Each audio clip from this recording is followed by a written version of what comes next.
Throwaway because my wife knows my main and has literally gone through my phone before just to check something. I'm a 34-year-old male. My wife is 32. We've been together for 9 years, married for 6. No kids, not for lack of trying. That's important later. We met in college, did the whole best friends to lovers thing, lived broke together in a 1-bedroom, built careers, bought a house. From the outside, we looked like that annoyingly stable couple people roll their eyes at. I genuinely thought we were solid. Not perfect, but solid.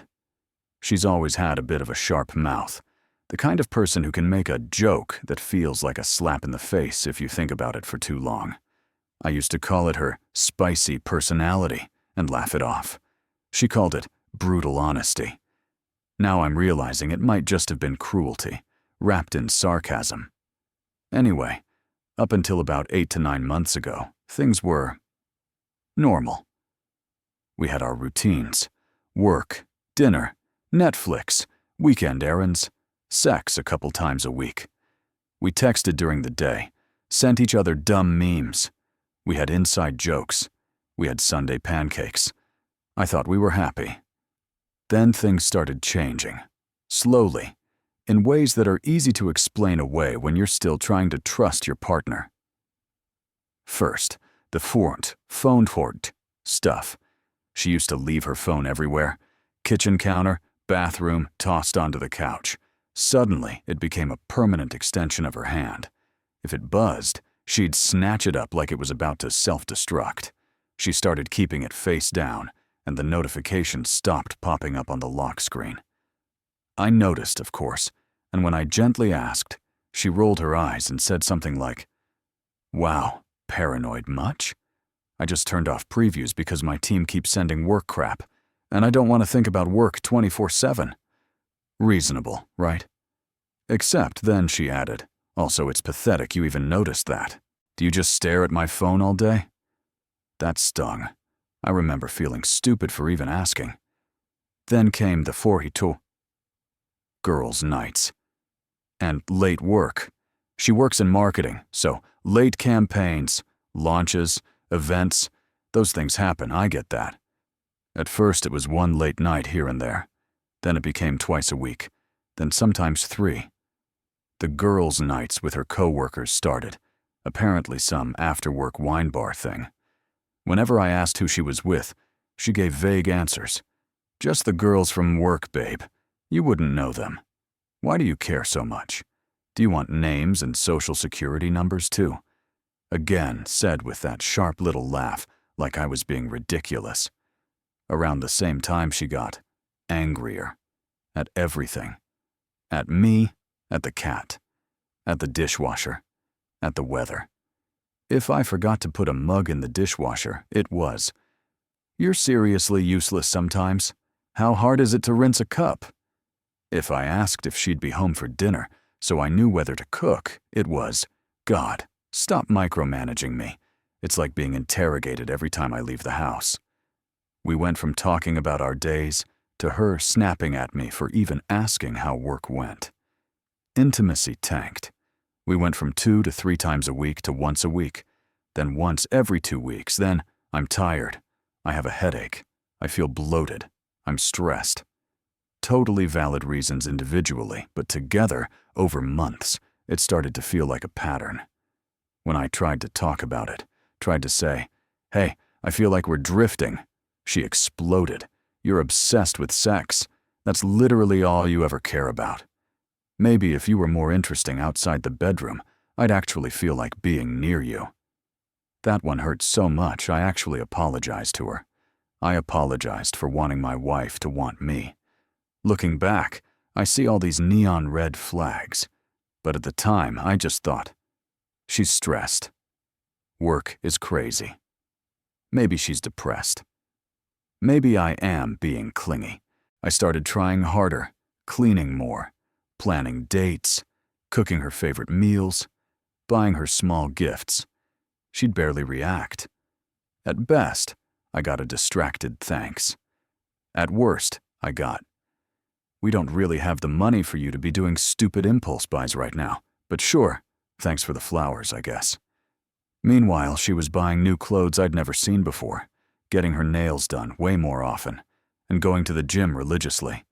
When I told her she looked great, she brushed it off or made a snarky comment. Are you saying I didn't look great before? Nice save. Anytime I even hinted that I felt weird about the late nights and her phone habits, she turned it back on me.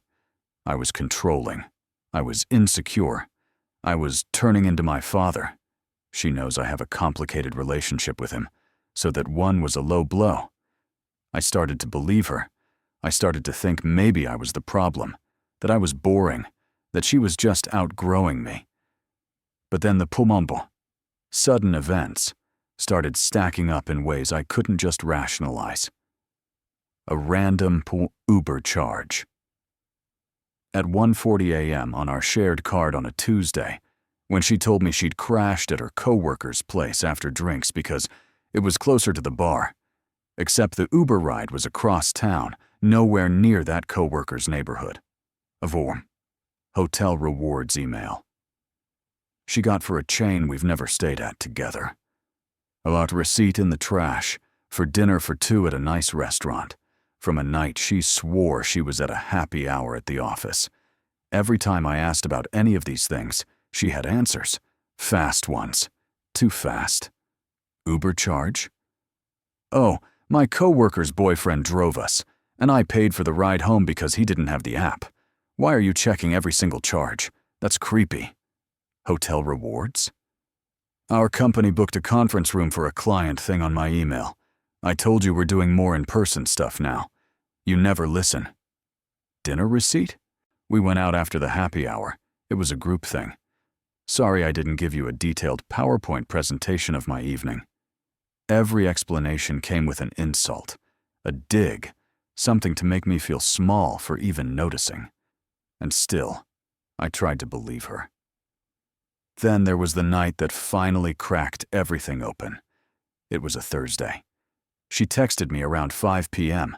Hey, we're doing a team thing after work. Might be late, don't wait up. The heart stung, because she hadn't used emojis with me in weeks. It felt performative, almost like she was overcompensating. But I swallowed it, texted back, okay, have fun.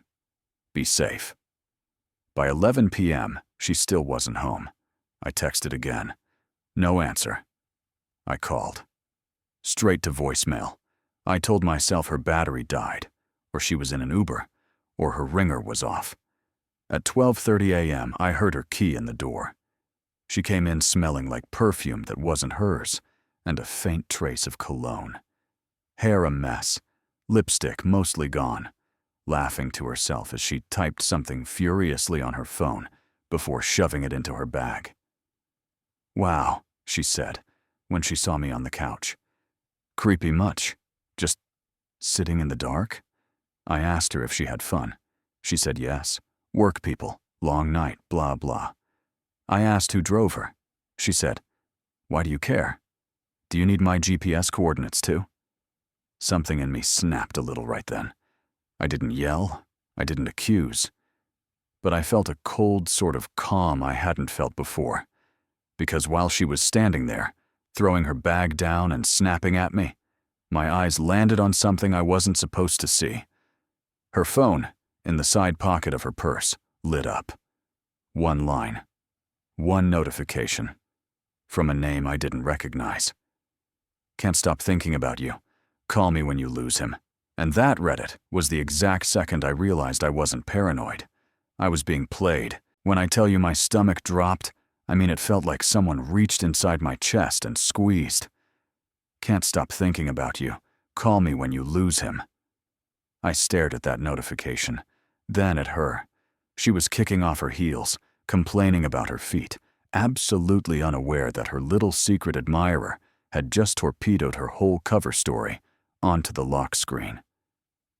I don't think she saw my face change, because she was too busy muttering about how cheap the wine was, and how Anne from accounting is such a pick-me girl. I just mumbled something like, long night? And she rolled her eyes. Obviously. I'm exhausted. Why are you still up, by the way? Don't you have work tomorrow? I swallowed everything I wanted to say. My first instinct was to explode, to grab the phone, to shove it in her face and scream, "Who is this?" Instead, I heard myself say, "Yeah, just couldn't sleep." She scoffed, walked past me, and headed to the bathroom. I heard the shower turn on. Her bag was still beside me on the floor. Her phone lit up again. Same name. Seriously, that dress was illegal. Wish I could have taken it off you myself. I swear I felt my ears get hot. My hand started shaking. There it was, right in front of me. Proof. Not a vague vibe, not a suspicious Uber. Someone openly flirting with my wife and talking about taking her dress off. I picked up the phone. Of course it was locked. New passcode, too. She'd changed it at some point. I hadn't even noticed when. I sat there, listening to the shower running, holding this stupid rectangle of glass that suddenly felt like a bomb about to go off in my hands. I had two choices. Odin, storm into the bathroom, demand answers. Dva, put the phone back, act like I saw nothing, and figure out what the hell was going on before I confronted her. I don't know if I chose right, but I chose option 2. I put the phone back in the bag exactly how it was, screen down, and went to the bedroom. When she came out of the shower in her towel, acting like nothing was wrong, I watched her. She checked her phone, untabato, immediately. Not scrolling absent-mindedly. She picked up her bag, dug through it like it owed her money, and checked the screen with this weird, hungry look on her face. Then, I watched her expression shift. Relief, a little smile, and then this quick, annoyed frown like, why hasn't he replied yet? That look wasn't for me. I think that's when something inside me broke. The next few days, I turned into someone I don't really recognize. I've always been the trust people until they give you a reason not to guy. But now everything she did was under a microscope. She started taking her phone to the bathroom every time. She'd angle the screen away from me like I was a stranger at an airport. She suddenly had muted chats.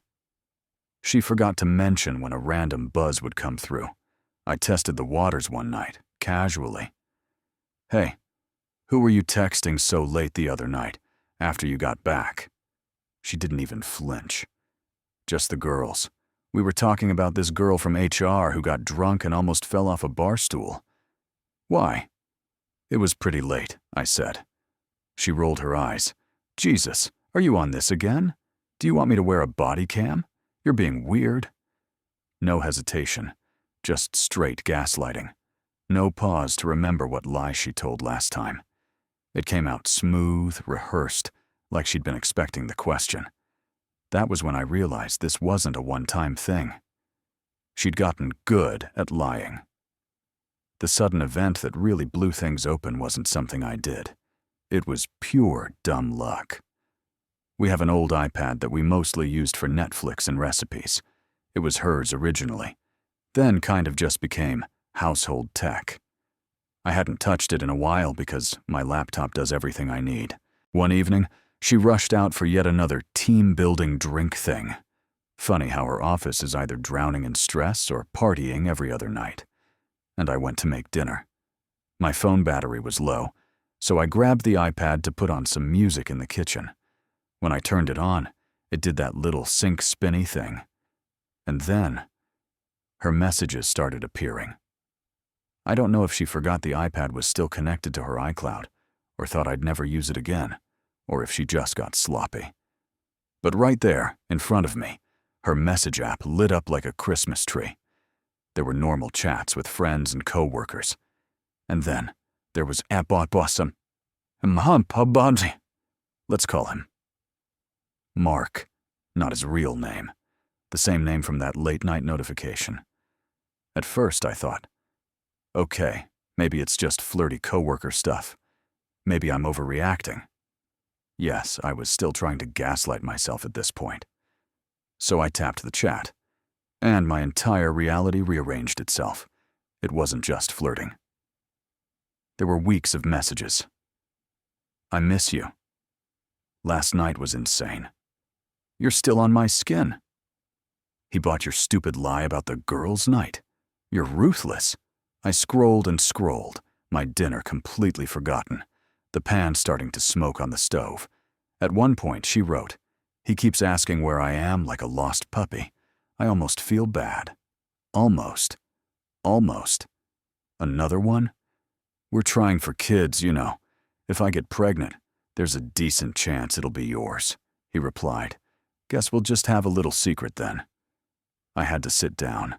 My hands were shaking so badly I almost dropped the iPad. I turned off the stove without even looking and just stood there, breathing like I'd run a marathon. There were photos. Nothing explicit enough to be illegal, but enough. Her in that new dress. Mirror selfies and lingerie I had never seen in real life. Hotel rooms I didn't recognize. Dates and times lined up perfectly with every work late and girls' night excuse she'd used. It wasn't in my head. It wasn't innocent. It wasn't flirting. It was a full-blown affair. The worst part was seeing how she talked about our marriage. He's so boring now. Everything is routine. Same couch, same shows, same stupid small talk. I swear, if he asks me, "How was your day?" one more time, I'm going to scream. I'm not a podcast. I don't need to give him a recap. He tried to initiate sex last week, and I almost laughed. Like, bro, read the room. This is the man she married, that she stood in front of our families and promised to love. And now, I was just some annoying background noise between her and her next hotel room. I don't know how long I sat there reading. Long enough that my eyes hurt and my chest felt like it was physically caving in. Then another sudden event. While I still had the iPad in my hands, a new message came in. From Mark. "Did you tell him you're staying late again? You here yet?" 3 dots. Then a reply popped up live. "Yeah, I told him it's a client dinner. He bought it. I'll be there in 10. Traffic is hell." He bought it. Like I was a child who fell for a magic trick. Right then, something in me flipped from heartbreak to a cold, unfamiliar anger. I screenshotted everything. Messages, photos, hotel confirmations, the "he bought it" lines, the puppy comment, the almost pregnancy joke. I sent them all to myself.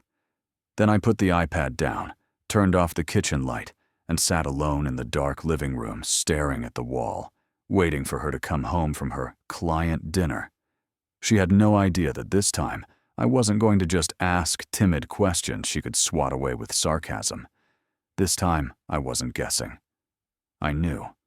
And I had receipts. She came home around 11:45 p.m. Same routine as always. Keys jingling. Door opening too loudly. That fake bright voice she uses when she's already half annoyed. "Hello, I'm home. God, I'm wiped. Clients are such vampires." I was sitting on the couch in the dark again. This time it wasn't because I couldn't move. It was deliberate. She flicked on the hallway light and jumped a little when she saw me. "Jesus, can you stop doing that? It's creepy as hell. Why are you just sitting there?" "Waiting for you," I said. She tossed her bag on the console table and kicked off her heels. "Well, congrats. Here I am. Can I shower first, or are we doing this whole 'where were you? Who were you with? What did you eat' thing again?" That set the tone pretty fast. I didn't answer. I just picked up the iPad from the coffee table. I had it open already. Screen dimmed but not locked. The last messages were still there. Her eyes flicked to it. A tiny flash of recognition. Then, instantly, she put on the blank, bored face. "Why are you on that?" "I told you, the touchscreen's messed up. You're going to break it." I turned the screen toward her. She saw her own texts. Her name at the top. Mark's name. The last messages from less than an hour ago. Her whole body stiffened for half a second, and then she went straight into performance mode. Why are you going through my private messages? No. What is that? No, that's not mine. No confusion. Straight to attack. Because, I said, surprisingly calm, your private messages are about how you can't wait to get to a hotel with Mark after telling me you're at a client dinner. Silence. She crossed her arms over her chest. So you're snooping on my stuff now? Seriously? Do you hear yourself? I didn't respond. I just started scrolling. Out loud. He keeps asking where I am like a lost puppy. I almost feel bad. Almost. My voice cracked a little, but I kept going. We're trying for kids, you know. If I get pregnant, there's a decent chance it'll be yours. Her jaw clenched. For a second, I honestly thought she might try to snatch the iPad out of my hands and smash it. Instead, she laughed. Actually laughed. You're being dramatic, she said. It's just stupid flirting. You know how work stuff gets. People say things. Stupid flirting? I repeated. You said last night with him was insane, and that you can still feel him on your skin. She shrugged, like we were discussing a movie review. Okay, so maybe I exaggerated. I was drunk. We all get a little carried away with words sometimes. It doesn't mean anything. So you didn't sleep with him? I asked. She paused. Minimal pause. A professional liar's pause. No, we didn't. I turned the iPad again, scrolled down, and read another message. Thanks for booking the room. I'd have chickened out if we'd gone straight home. Another. Same room next Thursday? I can tell him it's a launch event. Her face went from fake calm to angry in 2 seconds. Wow, she said slowly. You really went through everything, didn't you? You're cheating on me, I said. What was I supposed to do, bake you a cake? She rolled her eyes. You're so melodramatic. It's not like that. Then what is it like? I asked. Explained same room next Thursday. And if I get pregnant, it might be yours to me. That one actually made her flinch. For a second, the mask cracked. I saw shame, fear, something. Then it hardened over again. You're twisting everything, she said. You're reading stuff out of context to make yourself the victim. It's complicated, okay? Complicated, I repeated. Is that what we're calling? I'm sleeping with another man while my husband is at home making dinner and thinking we're trying for a baby? Complicated. Her eyes got sharp. Don't you dare guilt me about the baby thing, she snapped. You know how much pressure I'm under. From my mom. From you. From everybody. Just because you have some kind of good guy complex doesn't mean I owe you a perfect little family on your timeline. I never put a timeline on it, I said quietly. We talked about it together. You cried when the tests were negative. I held you. Was that all an act, too? She scoffed. Oh my God, here we go, the monologue. You always do this. You make everything about how you feel, and how noble you are, and how wounded your little heart is. And I'm just supposed to stand here and take the accusations like some villain. You are the villain here, I said, louder than I meant to. You lied. For months. You called me a puppy. You said you almost feel bad. Almost. I could feel the anger rising now, shaking loose from that cold calm. You made me think I was paranoid. You made me apologize. You made me feel pathetic for even noticing something was wrong. And the whole time you were... Stop acting like you're some perfect husband, she cut in. Do you think this just came out of nowhere? Do you? You've been flat for years. No ambition, same routine, same house, same couch, same boring sex. I was dying in this marriage. There it was. The script. I knew it existed in movies and on Reddit, but hearing it from her mouth felt unreal. So you cheated because I'm boring? I asked. I cheated because you stopped seeing me as a person, she said. I'm not just your little wife who makes pancakes and laughs at your dad jokes. I wanted to feel alive again. Mark actually listens to me. He makes me feel wanted. Right, I said. So all this time you could have talked to me. You could have said, hey, I'm unhappy. Hey, I feel stuck.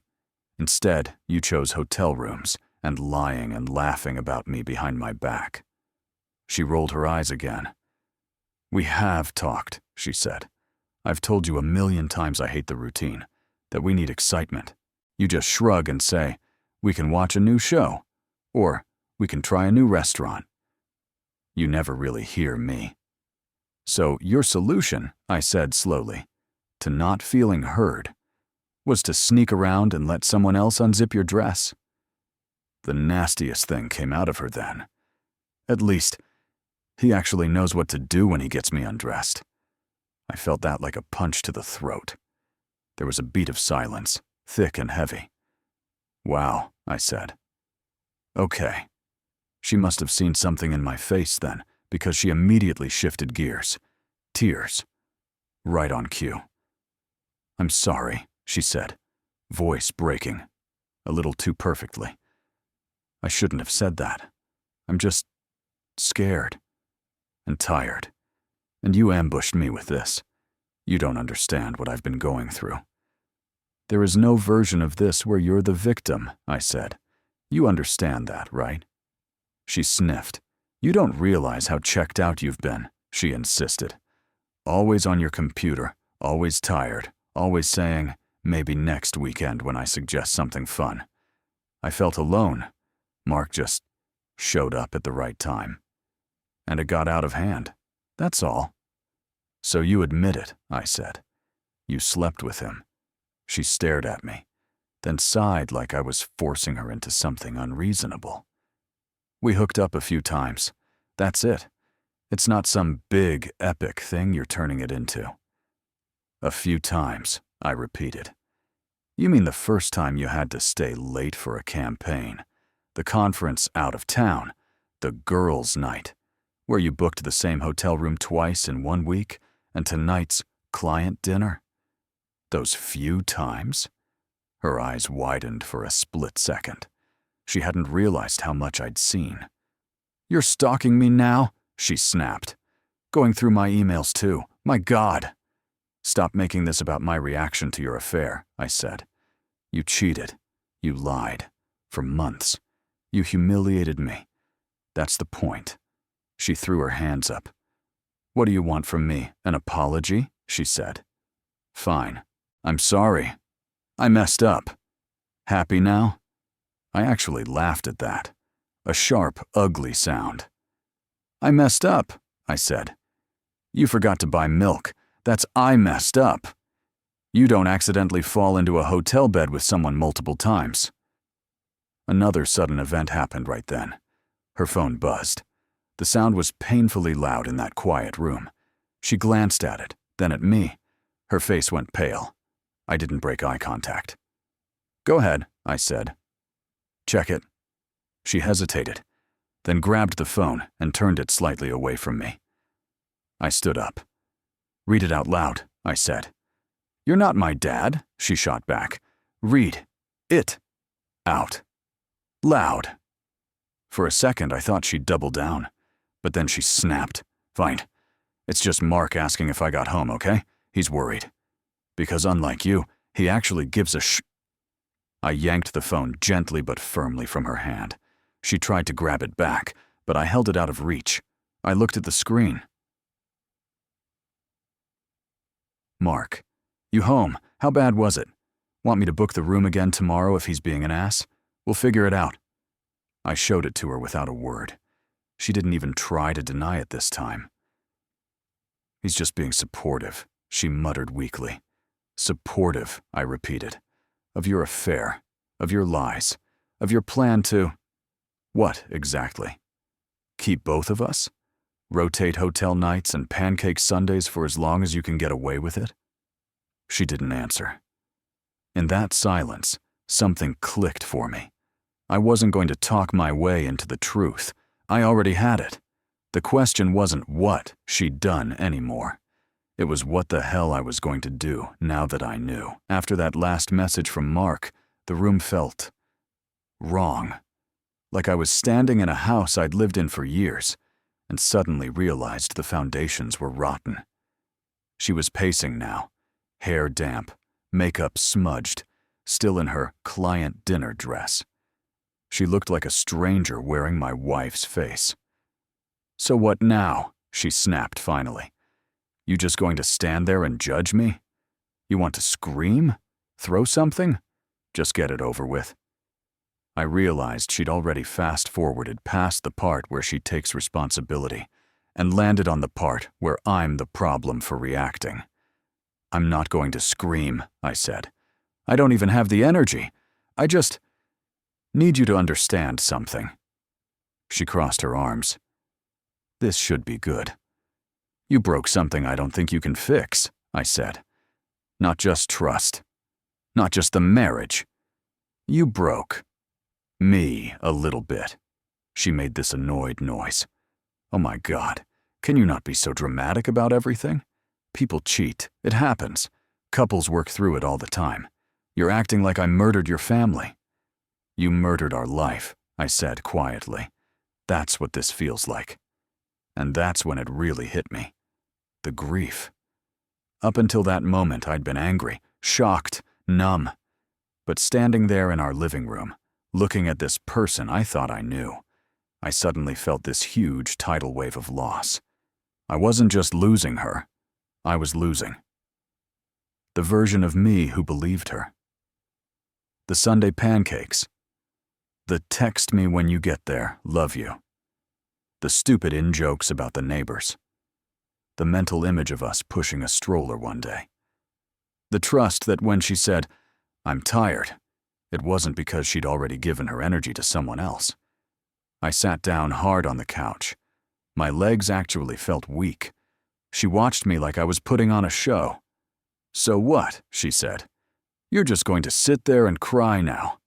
"I'm not crying," I said, and then realized my face was wet. Apparently, I was. She rolled her eyes again, like my heartbreak was inconvenient. "Look, I get that you're hurt," she said in that condescending, reasonable tone. "But you're acting like this came out of nowhere. I've been unhappy for a long time. You knew that." "I knew you were snappy," I said. "I knew you were stressed. I knew something was wrong. I blamed myself for all of it. I tried to fix it. I never—" My voice cracked again. "I never thought you'd weaponize my trust." "Weaponize your— what does that even mean?" She laughed, this harsh sound. "You're turning this into some TED Talk." "It means," I said, feeling my hands shake again. "You used the fact that I trusted you to cheat more easily, to lie more smoothly. You could have broken up with me. You could have said, 'I don't love you anymore.' But instead, you kissed me goodbye, and then went to hotel rooms with someone else." She flinched slightly at that image, then hardened. "You're not exactly some prize, you know," she snapped. "You think you're this perfect husband, but you're flat, safe, predictable. It's like being married to a warm beige wall." That was another little knife. It's not even that she was wrong about me being safe and predictable. I'm that guy. I like routines. I like knowing we pay bills on time and have money in savings. I like knowing we're okay. I didn't realize she saw my stability as a personality flaw. I didn't realize she despised the exact version of me that was trying to keep us afloat. At some point, the conversation stopped being a conversation and became two parallel monologues. Me listing the things she'd done, lied for months, gaslit me, mocked me to another man, risked my health, joked about having his baby and passing it off as mine. Her listing the things I'd done wrong, not being exciting enough, not planning big, surprising events, not keeping her interested, asking too many questions, monitoring her by noticing our shared bank statements and the iPad syncing. "You've been emotionally checked out for a year," she said at one point. "You're always tired. You never want to go anywhere. You don't touch me like you used to. What did you think would happen?" "I thought we'd talk about it," I said. Not that you'd go find a replacement and keep me as a backup plan. The thing that gutted me the most was that there was no moment where she broke down and said, "You're right. I'm sorry. I can't believe I did this." She cried, sure, but her tears were made of fear of consequences, fear of being the bad guy, fear of losing her comfortable life, not regret for what she'd actually done to me. At some point I said, "I need you to be very clear right now. Do you want this marriage?" She hesitated. That hesitation said everything. When she finally spoke, it was some word salad about not wanting to throw everything away, being confused, needing time to think. "I don't know," she said. "Okay? I don't know what I want. I just know I don't want you making big decisions for us when you're in this state." "This state is called finding out my wife has a boyfriend," I said. She glared. "He's not my boyfriend. Don't be childish." I actually laughed at that. It was either laugh or scream. We eventually ran out of words. She declared she was done being yelled at. I hadn't raised my voice in at least an hour by then, and said, "I'm going to bed. We can talk when you've calmed down and stopped making everything so black and white." Black and white, as if there's some morally gray nuance to don't cheat on your spouse and then call him a puppy in your texts. She went to the bedroom. I heard drawers, hangers, the creak of the mattress. I couldn't bring myself to follow. I slept on the couch. Sleep is generous. I lay there in the dark, staring at the ceiling, feeling waves of different emotions crash over me. I kept replaying the messages in my head, like maybe I'd misread them. Maybe there was some other explanation. There wasn't. I'd see her laughing with him in those messages, calling me boring and pathetic, and my hands would clench to the point my knuckles hurt. I thought about her coworkers, their inside jokes, whether any of them knew. The idea that other people might have seen me as the clueless husband made me physically sick. Jealousy. Imagining her in hotel rooms, in that dress, in that lingerie, giving someone else what she'd been withholding from me. Grief and coma for the marriage, for the future, for the version of myself that believed we were a team. Around 4 a.m., I went to the bathroom. I caught my reflection and actually didn't recognize myself. Red eyes, pale, older somehow. I sat on the closed toilet lid and just broke. Silent, ugly crying that felt like my ribs were being pried apart. I bit my fist to keep from making noise because, even then, I didn't want to wake her up. Wrap your head around that. I was protecting her sleep while mourning the death of the relationship she'd killed. At some point, a thought hit me so hard it took my breath. What if she gets pregnant right now, and I never found out? All those messages about if I get pregnant, it might be yours, punched me in the gut again. We'd been having, less frequent but still real, sex. She'd been having sex with him. It is not impossible that I could have ended up raising Mark's kid, thinking it was mine. That's when something inside me hardened. The sadness was still there, but under it, another feeling started to grow. Self-preservation.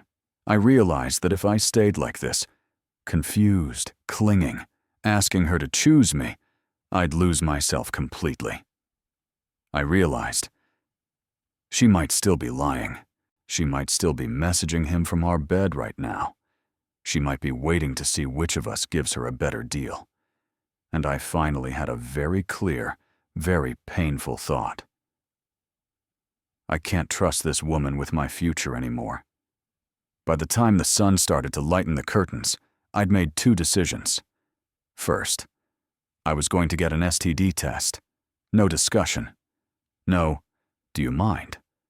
She'd risked my health without my consent. Second, I was going to talk to a lawyer. Not because I definitely wanted divorce in that exact second, but because I needed to know my options from someone whose judgment wasn't clouded by love or nostalgia. Those 2 thoughts were like little life rafts in my head. something practical I could cling to while everything else was spinning. When she eventually came out of the bedroom around 8:30 a.m., wearing her usual work-from-home leggings and oversized hoodie like nothing had happened, she found me at the kitchen table with my laptop open. "Are we seriously not going to talk?" she asked, annoyed. "You're just going to give me the silent treatment?" "We're going to talk," I said. "But I'm done talking in circles. I'm making some calls today." Her eyes narrowed. "What calls?" "For a doctor's appointment," I said, "and a lawyer." That wiped the boredom right off her face. Suddenly, she looked furious and scared. "Wow," she said. "So that's it? You're just going to, what, blow up our whole life because you can't handle the fact that I made a mistake?" "A mistake," I repeated. I closed the laptop slowly.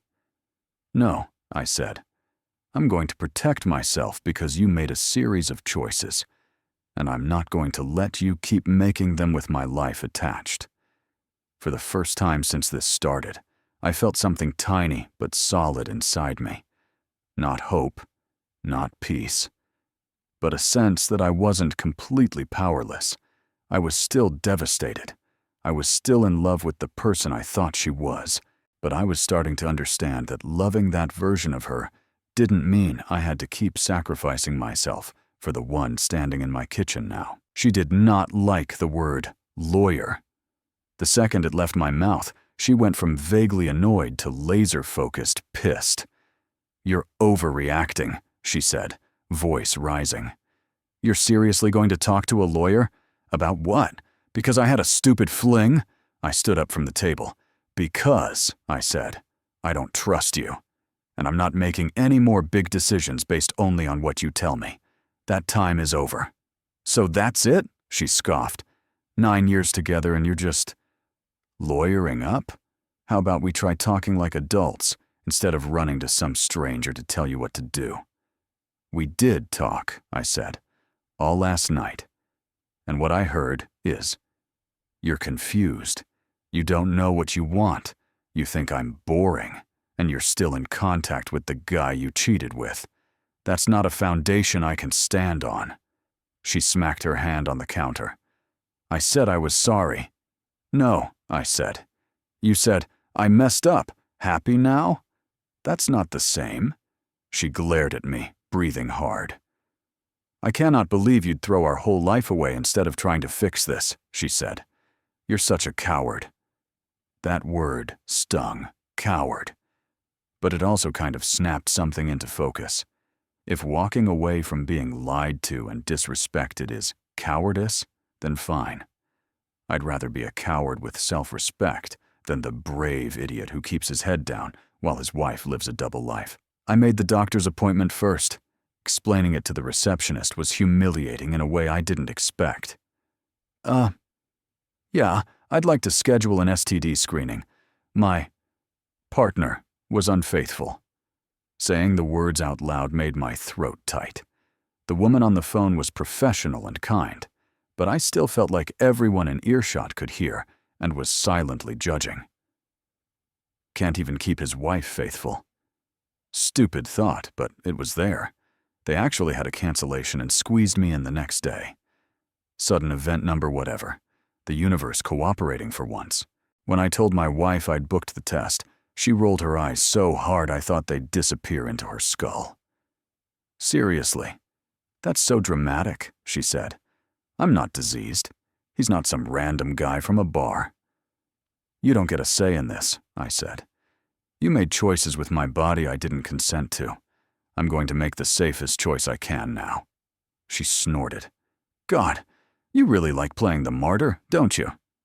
I ignored that. Then came the lawyer. I didn't know who to call. Divorce attorneys don't exactly sponsor podcasts I listen to. So I did the cliché thing and Googled family law attorney, my city, and picked one with decent reviews. The receptionist said he could do a 30-minute phone consult that afternoon. During the wait, my wife oscillated between 3 modes. Odin. Attack mode. You're pathetic for needing a lawyer to think for you. Dva. Victim mode. I'm having a mental health crisis, and instead of supporting me, you're punishing me. Try. Sales mode. We can fix this. We can go to counseling. People would kill to have what we have, and you're flushing it. At one point, she actually said, if you tell a lawyer everything, they're just going to tell you to leave. That's literally their job. They make money off convincing people to divorce. Pretty sure they also make money helping people separate without getting screwed, I said. So that sounds useful, actually. She huffed and stormed off, slamming the bedroom door like a teenager. The lawyer call was weirdly calming. He had that detached, practical tone of someone who's seen every version of this nightmare. I gave him the short version. Married 6 years. No kids. Joint mortgage. Joint accounts. Wife cheated. I had evidence. He asked if there was any domestic abuse. No. Any substance issues. No. Any other major complicating factors. Then he laid things out in a way that felt almost clinical. What separation would look like. How assets might be split. What moving out versus kicking her out would mean. How to protect myself financially. Copies of documents, passwords, etc. Why did Nahama to move money around suddenly, or do anything vindictive that could backfire? He never once told me what to do emotionally. He just kept it about logistics and options. You don't have to decide today whether you're divorcing, he said. But you should act as if you might. That means protecting yourself, documenting what you can, and not making any big concessions while you're in shock. The phrase, act as if you might want it on, stuck with me. He also asked if I wanted to know if her affair could matter legally.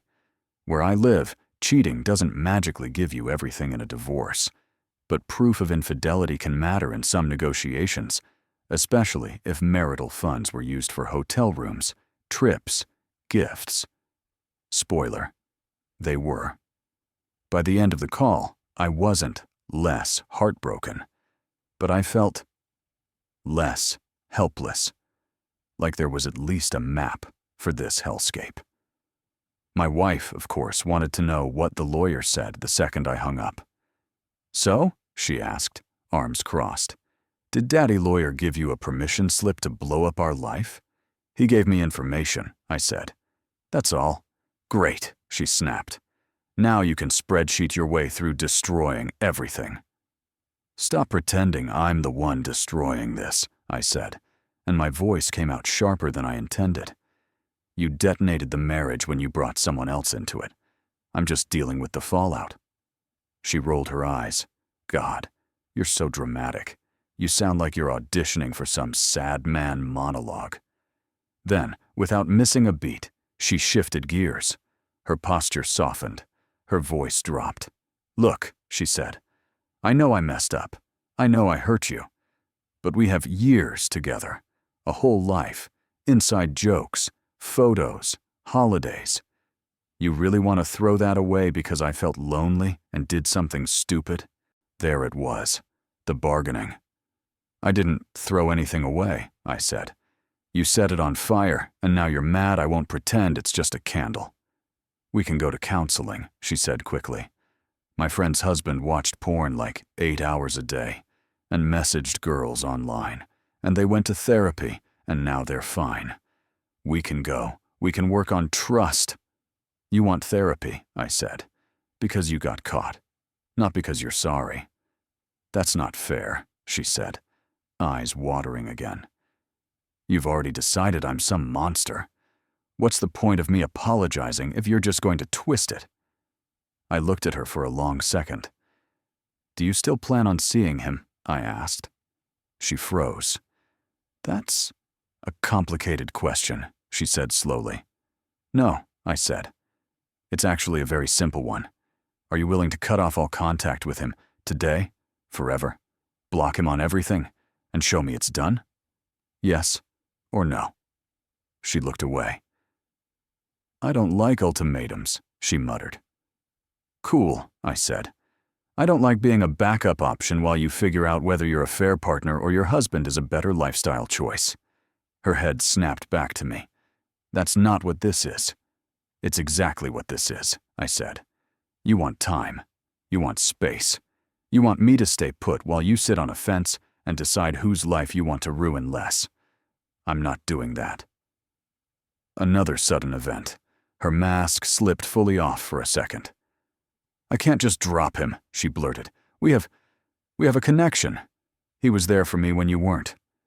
There it was. Not, it meant nothing. Not, it was a mistake.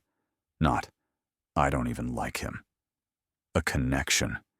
I felt something inside me go very, very still. Thank you, I said. She frowned. For what? For finally being honest, I said. That's all I needed to know. We didn't talk for a while after that. She went to the bedroom, slammed the door again. I sat back down with my laptop and started making a list of practical things. Change passwords on my personal accounts. Make copies of financial documents. Talk to my brother about crashing with him for a while. Figure out logistics of separating bank accounts. STD test tomorrow. The list was like a little rope I could hold on to. About an hour later, she came out again, eyes red, voice soft. Can we please stop being like this? She asked. I hate fighting with you. We're not fighting, I said. Fighting implies two people did something wrong. This is you dealing with consequences. She stepped closer, reached for my hand. I don't want to lose you, she said, tears falling again. I know I sound like a bitch, okay? I know I've said horrible things.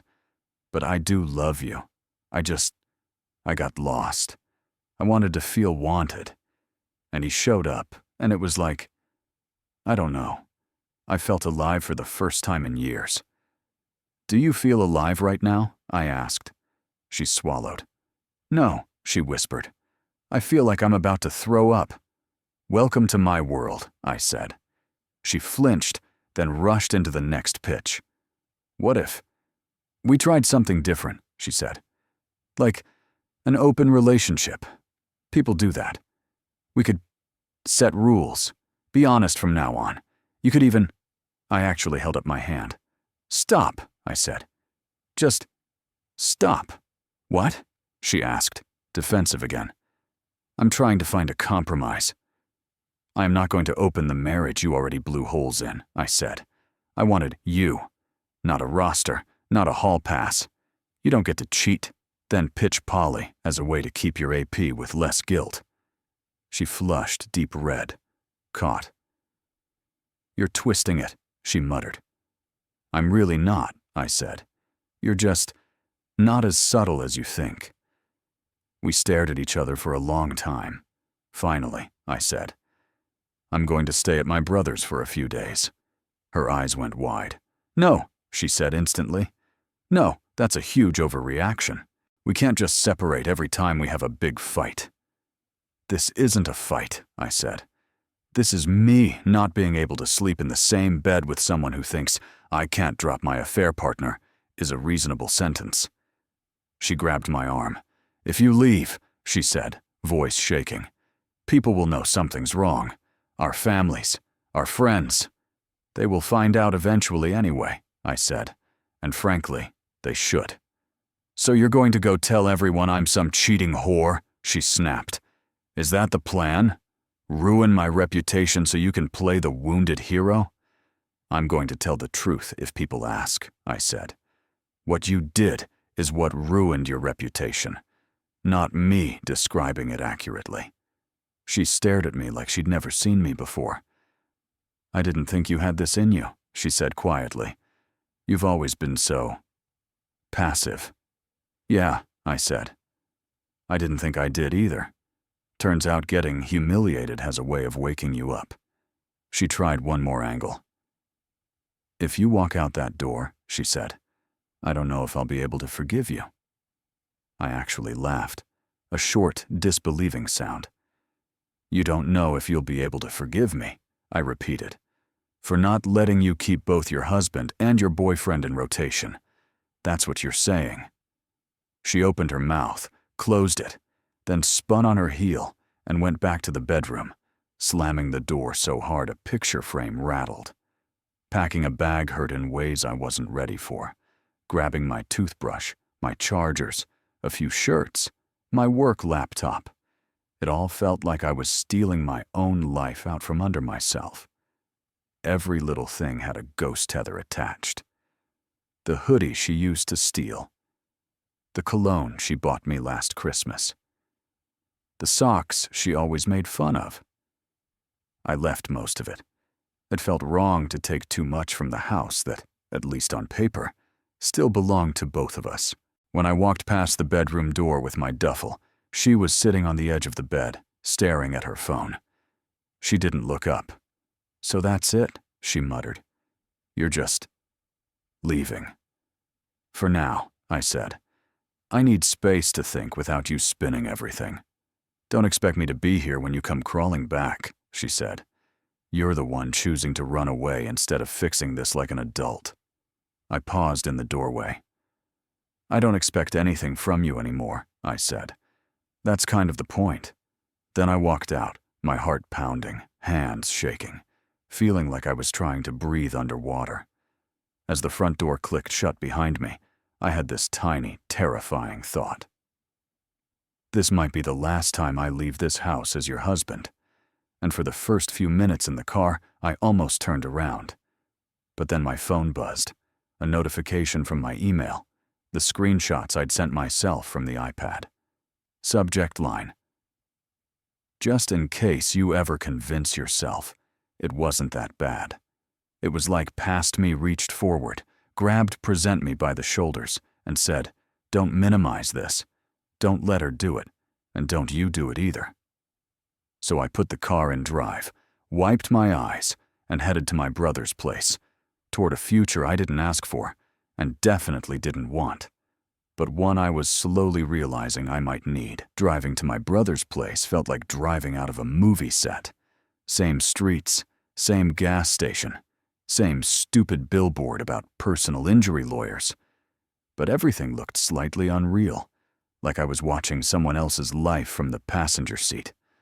My brother, 31-year-old male, lives about 25 minutes away. He's always been the more chaotic one, different jobs, different girlfriends, but solid where it counts. When I texted him, "Can I crash at your place for a bit? Something happened with wife," he called immediately. "You okay?" he asked. "You sound weird." "I'll explain when I get there," I said. I can't be at the house right now." "Door's open," he said. "Come over." No questions, no guilt, just come over. I didn't realize how much I needed that until I pulled into his driveway, and my hand started shaking again. He opened the door in pajama pants and a hoodie, took one look at my face and went, "Shit. Okay, drink first or talk first?" "Talk," I said.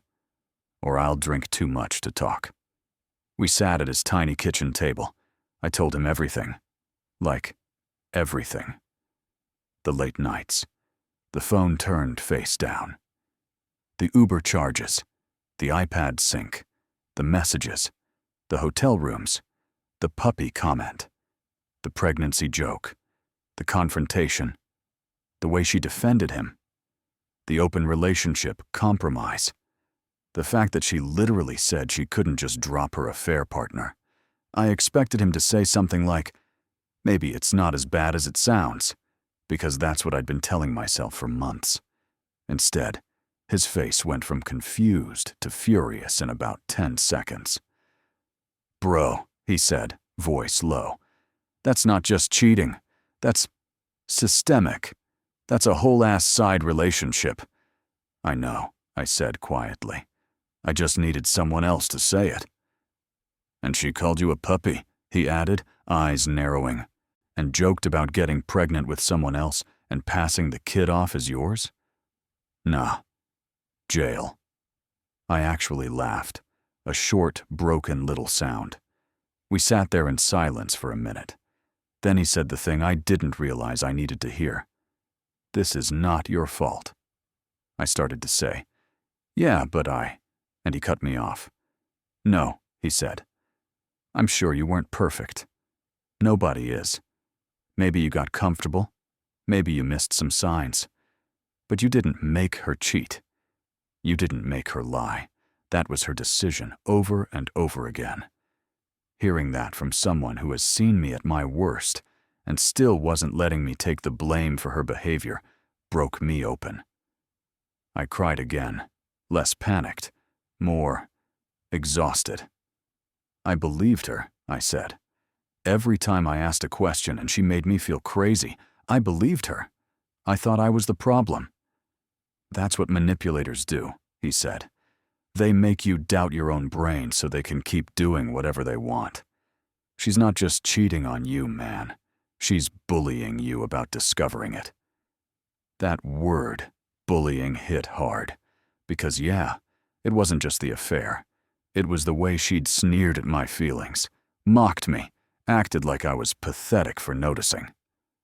Sudden event. My phone buzzed. It was her. A wall of texts. Wife. So you really left? Wife. I hope you're happy. Wife. My mom just called and I had to lie to her because I'm not ready to deal with her judgment on top of yours. Wife. We could have talked this through like adults, but you chose to run to your brother. Wife. Are you telling him everything? Don't forget to tell him what a boring, checked-out husband you've been too. Then, a few minutes later, wife. I'm scared. Wife. I don't want to lose you. Wife. Can you please come home so we can talk without you threatening lawyers and tests and all that? Wife. I feel like you're punishing me instead of trying to fix this. I showed my brother. He whistled softly. She went straight from blame to guilt, to love bombing in like 6 texts, he said. Impressive speed run. I don't know what to do, I admitted. Part of me wants to go back. Not because I trust her, but because I hate this feeling. The limbo. The homelessness. He nodded. Of course you do, he said. Your life just got nuked. Your nervous system is looking for the nearest illusion of normal. But going back now just teaches her that if she pushes hard enough, you break. That made me feel both seen and called out. Because yeah, that had been the pattern for years. She explodes, I fold, we pretend everything's fine. The next day, I went for my STD test. Sitting in that waiting room felt like being in a penalty box for someone else's foul. The nurse was kind. She didn't ask for details. I still overshared because, apparently, that's who I am now. You're doing the right thing, she said when I mentioned the affair. A lot of people are too ashamed to get tested, and then things get worse. I hadn't thought about it like that.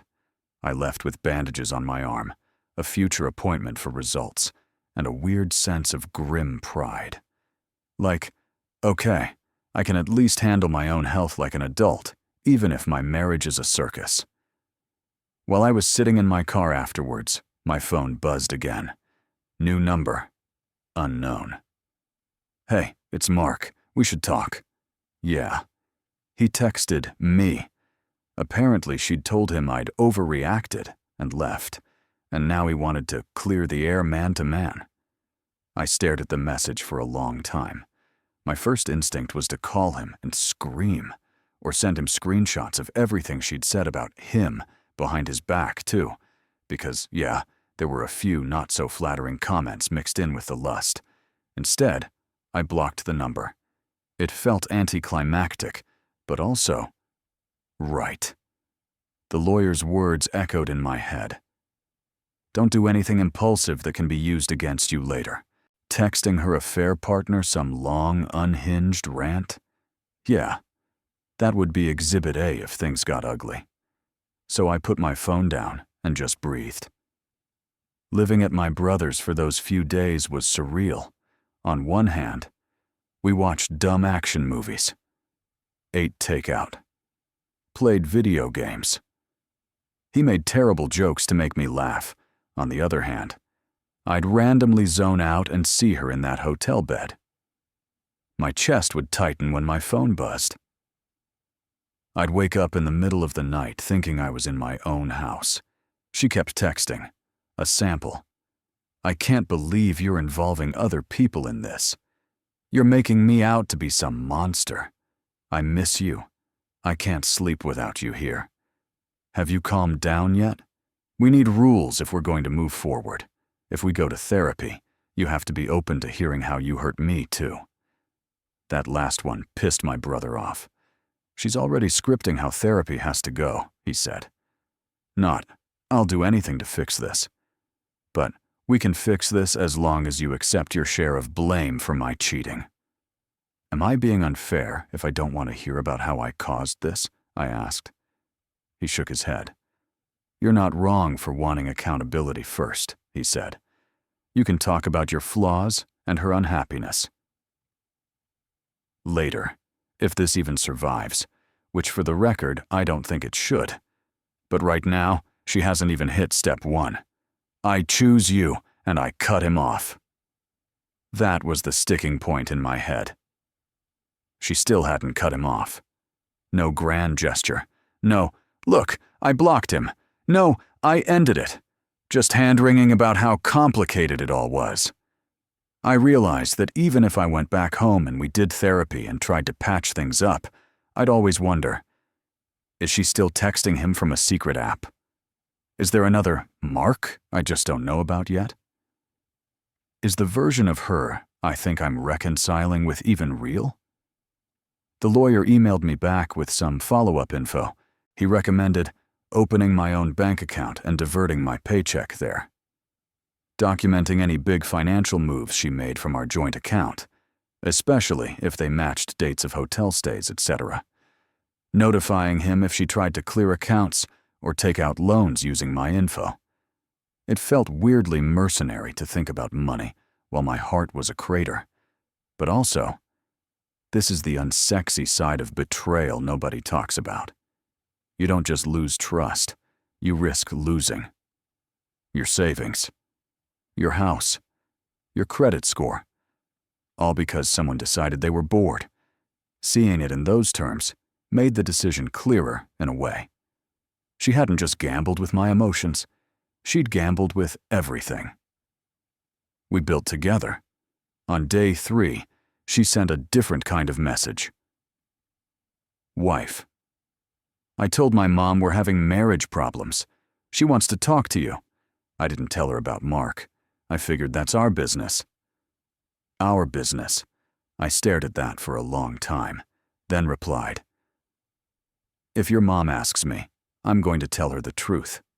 She responded instantly. Seriously? So you're just going to turn my whole family against me? No, I typed. You did that when you chose to cheat. I'm just not lying to cover it up. There was a long pause. Then, you've changed. Yeah. No shit. The turning point came that night. I was lying on the couch at my brother's, scrolling through old photos on my phone like an idiot. Us at the beach. Us at a friend's wedding. Us in our first crappy apartment sitting on boxes. In every picture I looked. Happy. Solid. Sure of my life. I zoomed in on one photo from a couple of years ago, her leaning into me, laughing, my arm around her waist. For the first time, I noticed that her smile didn't quite reach her eyes. It could just be hindsight talking. But something about that photo hit me like a truck. I realized I'd been clinging to a story about our marriage more than the reality of it. The story? We're that couple that made it through everything. College, money problems, career changes. We'll have kids and tell them how we stuck it out. The reality? She'd been contemptuous for a long time. I'd been minimizing my own needs to keep the peace. Our communication had turned into me dodging landmines and her throwing grenades. And when she reached a breaking point, she didn't turn toward me. She turned toward someone else, and then blamed me for not reading her mind. I put the phone down and just stared at the ceiling. The grief was still there. The love was still there, in some twisted form. But under it, something else had grown roots. I don't want this version of my marriage back. Even if she begged, even if she blocked him, even if she cried on the floor, I realized I didn't trust her judgment, or her empathy, or her ability to not rewrite history to make herself the main victim. And I couldn't imagine spending the next 40 to 50 years with someone who'd shown me, this clearly, who she is when she thinks I'm not watching. I texted her one sentence: I think we should separate for real and move toward divorce. The 3 dots popped up almost immediately, then disappeared, then popped up again. Finally. You're really going to throw us away over one mistake? I didn't reply, because by then I finally understood. This wasn't one mistake. It was a pattern of disrespect, dishonesty, blame shifting, cruelty when confronted, zero genuine remorse. The affair was the symptom. The person she chose to be through it, that was the disease. And for the first time since this whole nightmare started, I let myself think, maybe losing her is horrible, but staying with her would be worse, so yeah. I sent the text. I think we should separate for real and move toward divorce. It felt like I'd just pressed a big red button I couldn't unpress. Almost immediately she called. I let it ring out. She called again. And again. Then switched to text when I didn't pick up. You can't be serious. You're not thinking clearly. We're both emotional right now. I refuse to let you throw everything away. If you file, I'm not just going to roll over. That last one told me exactly what I needed to know. She still thought this was a negotiation where I'd be scared into backing down. We finally did talk on the phone later that night. I picked up because I didn't want to be the guy who ghosts his own wife into a divorce. She started with anger. So that's it? You're really doing this? You're really going to ruin both our lives because you can't forgive? I'm not ruining anything, I said. I'm just choosing not to keep living in a marriage where I'm a punchline in your texts and a backup plan in your life. She shifted into reason mode. You're making a permanent decision based on a temporary situation, she said. We're hurt. We're raw. This is when you don't make big choices. I know that's what it sounds like, I said. But this isn't just about the affair. It's about how you handled it. The lies, the gaslighting, the way you talked about me, the way you defended him, the fact that even now you're more upset I left than about what you did. I already said I was sorry, she insisted. You said you were sorry I found out, I corrected.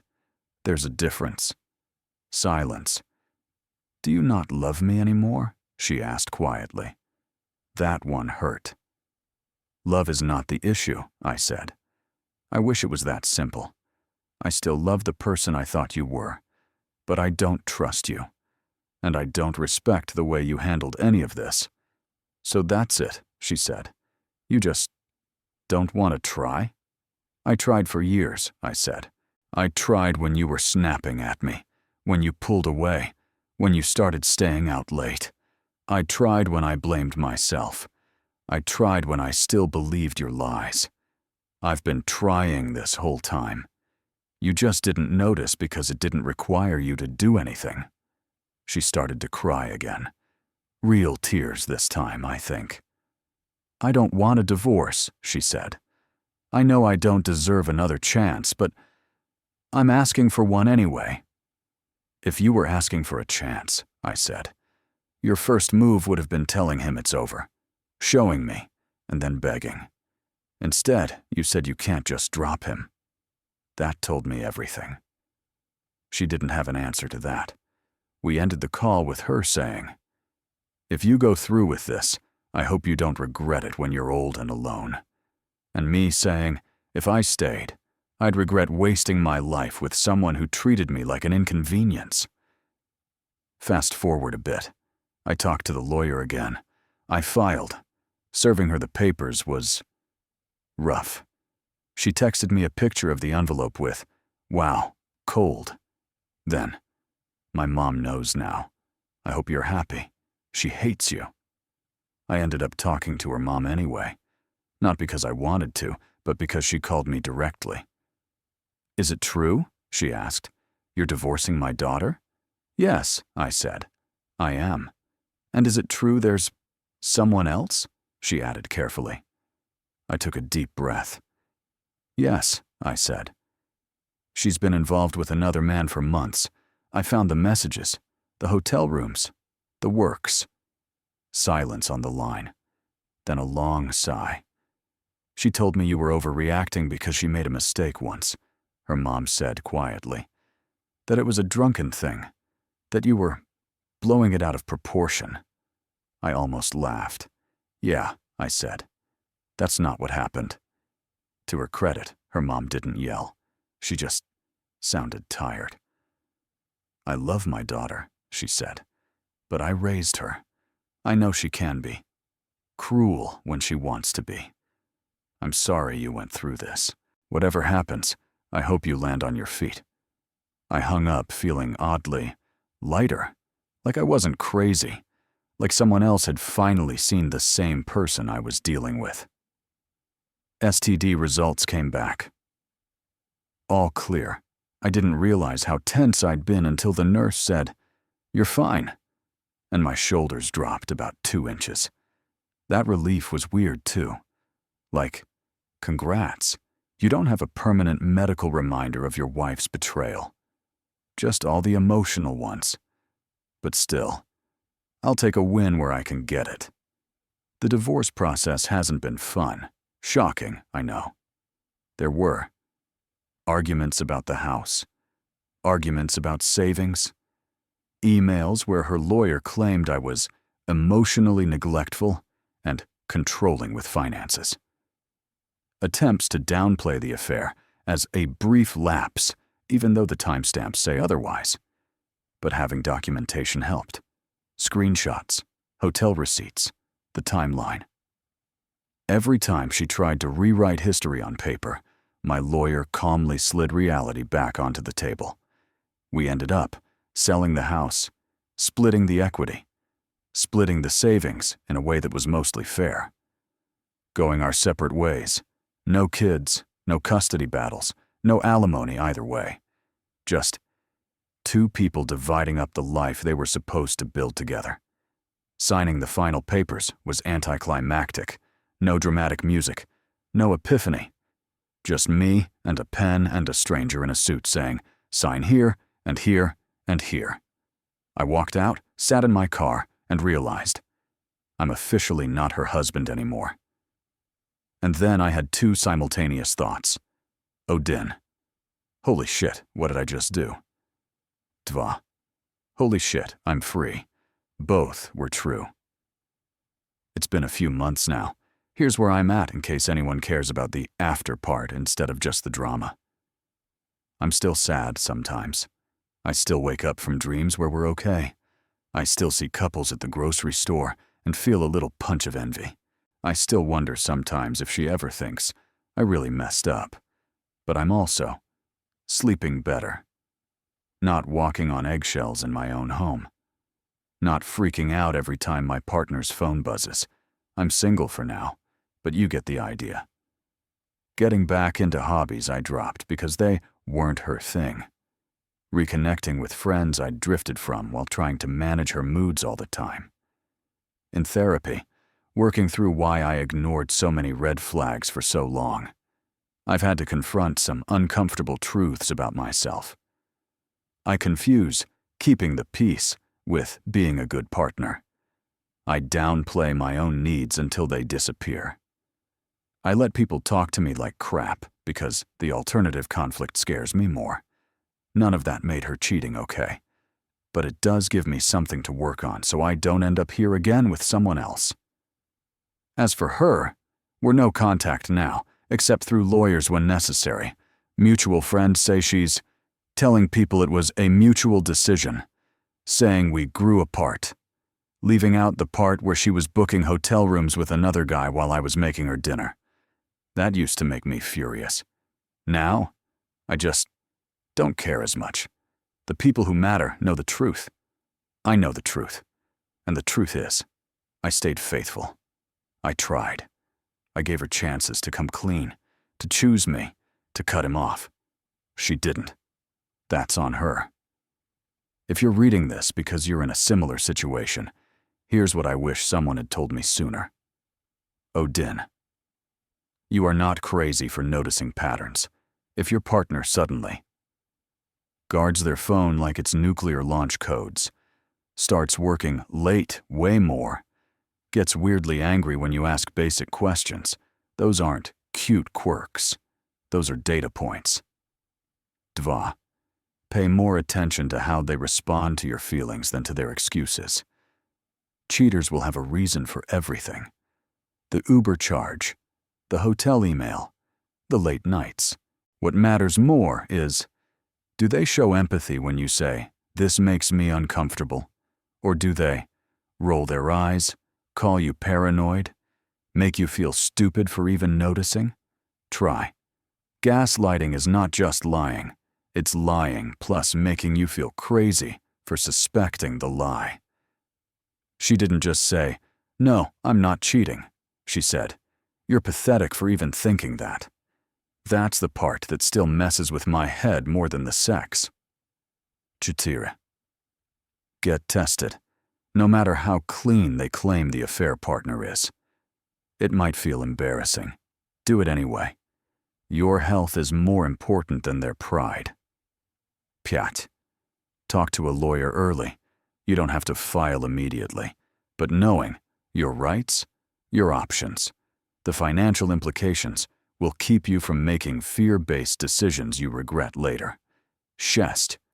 Lean on people who see you, not just your couple brand. I was terrified to tell my brother, my friends, her mom. Guess what? The good ones didn't say, "You should have tried harder." They said, "You didn't deserve this." Sam. Don't let "we have history" keep you in a life that's hurting you. Years together are not a sunk-cost prison sentence. You're allowed to say, "This version of us is not worth saving." Vosum. It's okay to still love them and leave anyway. I didn't stop loving her overnight.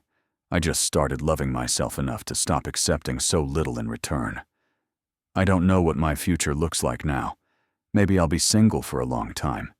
Maybe I'll meet someone who doesn't treat trust like a doormat, doesn't think boring is a character flaw, knows how to bring up problems before they explode into cheating. What I do know is I'd rather be alone on my stupid couch, watching dumb shows, making my own pancakes, than sitting across from a wife who's texting her affair partner about how pathetic I am. If anyone reading this is where I was, scrolling through messages on a synced device, heart pounding, trying to convince yourself it's not that bad, this is your sign. It is that bad. You're not crazy. You're not overreacting. You're not ruining everything by refusing to be lied to. They already ruined the version of everything you thought you had. You're just deciding what you're going to build from the rubble. And even though it doesn't feel like it right now, I promise, there's life on the other side of being the lost puppy. It starts with realizing you're not a puppy at all. You're a person, and you deserve a partner who treats you like one.